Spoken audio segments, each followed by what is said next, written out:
What's up everyone and welcome back to the MMA Insight. Israel Adesanya just gave his thoughts on the possible fight between Khamzat Chimaev and Nassourdine Imavov. After Imavov picked apart the always tough Caio Borralho, the UFC labeled it a #1 contender fight, but many fans weren't fully convinced. A lot of people felt like Imavov didn't show enough to be seen as a serious threat to the champ. Still, talk started right away about Imavov possibly being next in line. Adesanya broke it down and said he actually believes Imavov has better stand-up, and that if he can deal with Khamzat's wrestling, then yes, he might give Chimaev some problems. And Izzy's not wrong, but realistically, when you're facing a strong wrestler, your striking often doesn't look the same. You're not throwing with full confidence because at any second a takedown could be coming. We've seen this play out many times. Sean O'Malley versus Merab, Alex Pereira versus Ankalaev. Even though Ankalaev isn't a full-time wrestler, the threat was there. And of course Conor McGregor versus Khabib. The pressure of the takedown changes everything, and that has to be part of the conversation. So what do you think, MMA fans? Can Imavov hang with Chimaev, or will the wrestling shut him down? Drop your thoughts in the comments. Khamzat versus Imavov, but I'm not gonna just cancel out Imavov now because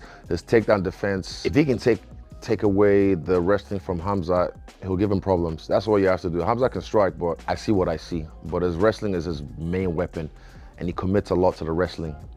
Gets the fucking grip, he takes people down, keeps him down. So if Nassourdine can get past that, he'll give Khamzat problems. But right now, Khamzat's on point. He's got the momentum behind him, and so does Imavov. Who's gonna win? We'll see. But till then, allez.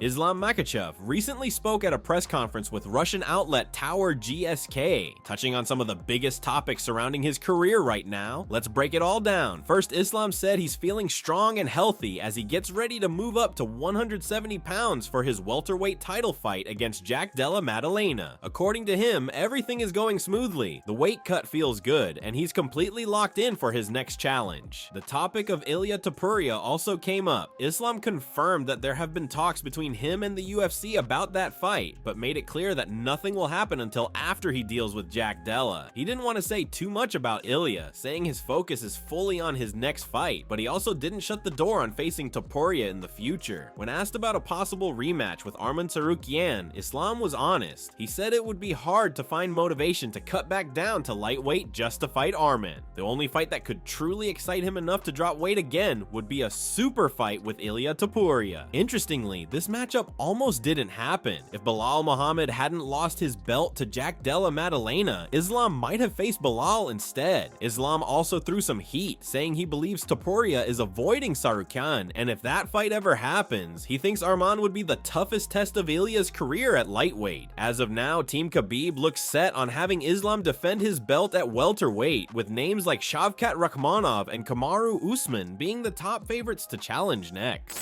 Я хотел задать вопрос Исламу. Считаешь ли ты Армана самым серьезным соперником для Ильи? И не кажется ли тебе, что Топурия избегает его? Ну, что избегает, не секрет. Я уже видел там баталии в интернете, где он говорит, я лучше завершу карьеру, чем буду с ним драться. И я думаю на данный момент, что Арман набрал хорошие обороты, и это самый серьезный экзамен для чемпиона. And before we continue, make sure to leave a like on the video to help support the channel. Dana White is facing major backlash after a UFC fighter shared a shocking story from UFC Shanghai that has both fans and fighters furious. Kiefer Crosby, who just fought in China, revealed that after getting knocked out by Taiyilake, including taking an illegal knee that only led to a small point deduction, he was basically left on his own. Crosby said no doctor checked on him, there were no concussion tests, no brain scans, nothing. He said he was just stitched up and thrown into a taxi even though he had a major concussion and whiplash. He called it being treated like a dog and said that might even be too kind. This isn't the first time fighters have spoken up. Mark Diakiese shared a similar story, saying he too felt abandoned after his fight, with no support or medical checks. Crosby didn't hold back. He called the whole thing a senseless massacre, saying anyone watching could clearly see he was bleeding, confused, and not ready to be put back in action so quickly. The real problem? When the UFC hosts events in countries without a formal athletic commission, they take on the role of regulator themselves. They say they follow Nevada State Athletic Commission rules, but those don't always cover real-time fighter safety. Now that the story has gone viral, fans are calling out the UFC, and Dana White is in the hot seat as more people question whether the organization is really doing enough to protect its fighters, especially overseas. Here's how Crosby described the incident on Instagram. Quote, "No doctor checked on me after the fight. No brain scan organized, no concussion test or questions asked. How I was doing, etc. No medication given, even though I have major concussion and whiplash just stitched up and left in a taxi. And good luck. Nobody gives a ballux. It's a sick one. Yeah, put our lives on the line every time. And to be treated like a dog is just disgraceful behavior. Anyone with a brain cell can see in this clip I'm distorted from the knee with blood in my eyes and clearly shouldn't be making decisions that quick. Makes me sick, honestly." Big John McCarthy and Josh Thompson broke down Mauricio Rufy's crushing loss to Benoit Saint-Denis at UFC Paris, and they didn't hold back. The Frenchman went a perfect 5-0 on the card, while the Fighting Nerds team took 2 tough losses from Caio Borralho and Rufy. Rufy's defeat was especially brutal. BSD didn't just beat him, he folded him on the ground and forced the tap, leaving no doubt about who was in control. Thompson believes a big reason Rufy fell apart was mental, pointing out that when you get taken down by a strong grappler, you don't just quit, you fight to get back up. He thinks Rufy became so uncomfortable that his mind just wanted a way out, and that pressure led to a full collapse. Big John added even more heat, saying it felt like a #1 contender versus a number 25. That's how one-sided it was. UFC Paris turned into a statement night for BSD, and Rufy's loss wasn't just a setback, it was a complete dismantling. 2025 has been rough for the Fighting Nerds, with Jean Silva being the only one still undefeated. What did you think of the fight, MMA fans? Drop your thoughts in the comments. Exactly, like the way that I fought Gilbert the first fight was, even if he does take me down, because I thought he was going to try to take me down over and over, I was like, he's not gonna be able to hold me down. Even if he does, I'm getting back up. Saint-Denis had that mentality tonight, just like Imavov had that mentality tonight. And Rufy didn't have that. He had, okay, look, after I lost my first takedown, it was over. It was, I didn't want to be here. It was too difficult to get myself back up. And the second takedown, when it happened so easily, it was gone.